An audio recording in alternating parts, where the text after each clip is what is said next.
The Artifact, Chapter 7, The Master of the Code.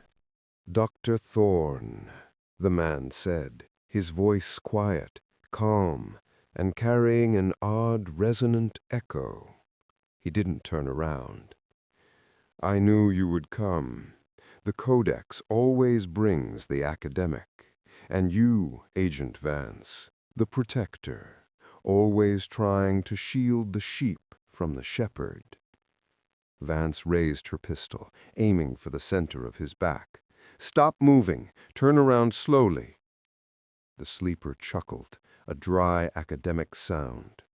"Put the weapon down, Agent. It will only cause a localized disruption to the flow, and you don't want to interrupt my work. I am performing a psychological prophylaxis on this city." Elias stepped forward, protecting Vance. "Your collector broke into the Met, sir. You are not performing prophylaxis. You are stealing consciousness. Why do you need the book?" The sleeper slowly turned.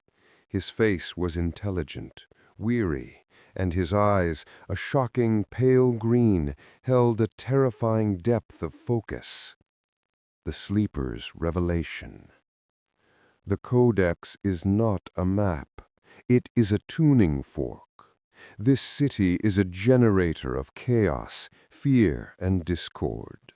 These feelings are broadcast through the collective unconscious every night. I and my predecessors, the Venetian scholar, the Neapolitan doctor, have been trying to edit that broadcast, to guide the fear, to ensure the dreams of the populace do not become the nightmares that destroy the social contract."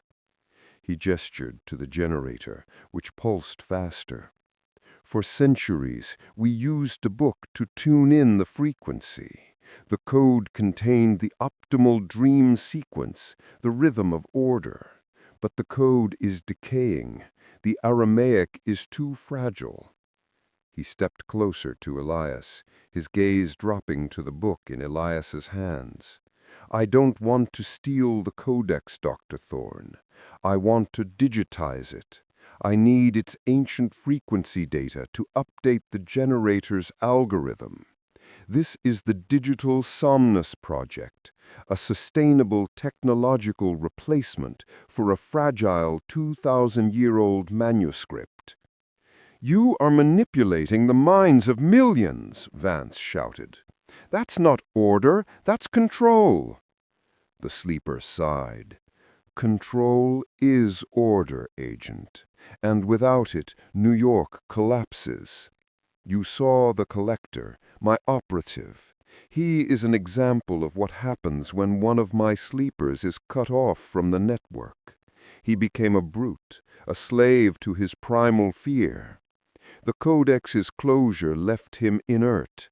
But I don't need the book to awaken the ultimate power." He smiled, a genuinely terrifying look of calm satisfaction. "I just needed the book to be opened in the heart of the city at the time of greatest vulnerability to activate the transfer sequence." Suddenly, a blinding white light flashed from the top of the generator. The thrumming stopped. There was an absolute, ringing silence. Vance checked her gun. Elias felt a profound, unnerving emptiness. "What have you done?" Elias demanded. "I have completed the upload," the sleeper stated, reaching out and tapping a small, dark sensor plate that had been hidden on the serpentine pillar. "The code is no longer in your hands, Doctor. It is in the air, and the true sleeper has just received the command to awaken."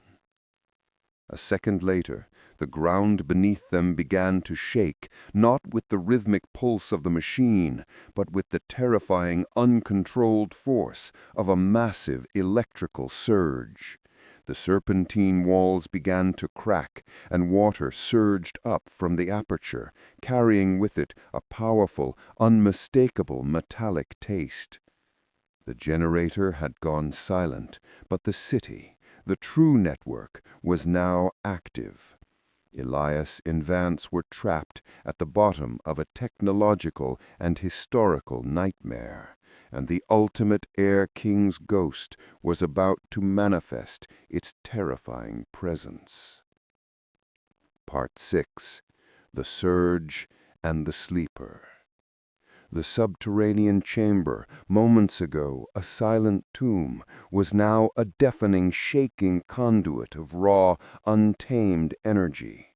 The surge wasn't just electrical. It was a furious, elemental response to the sleeper's command. "The transfer sequence!" Elias yelled over the roar, scrambling to his feet. The water on the floor, once still, began to bubble and steam from the sheer heat generated by the massive current. The Codex didn't hold the code, Agent. It was a lock that kept the real code contained somewhere deep in the city's foundational network. Vance was already moving, scanning the roof of the chamber with her light. "We need an exit. The surge is overloading the structural serpentine. This whole room is going to implode." But the sleeper, however, remained unnervingly calm, standing a few feet from the disintegrating pillar of the generator. He watched the silver-braided wires, the dream conduit snap and whip around the room, shedding brilliant blue sparks as they fused under the immense power. "Implosion is acceptable, Agent Vance," the sleeper stated, his voice now amplified by the crackling energy. "The physical generator is obsolete. The digitized code has found its true host." He looked up, a manic intensity gleaming in his pale eyes. "The host who has been waiting, dormant, since the founding of this miserable, chaotic city. The first sleeper."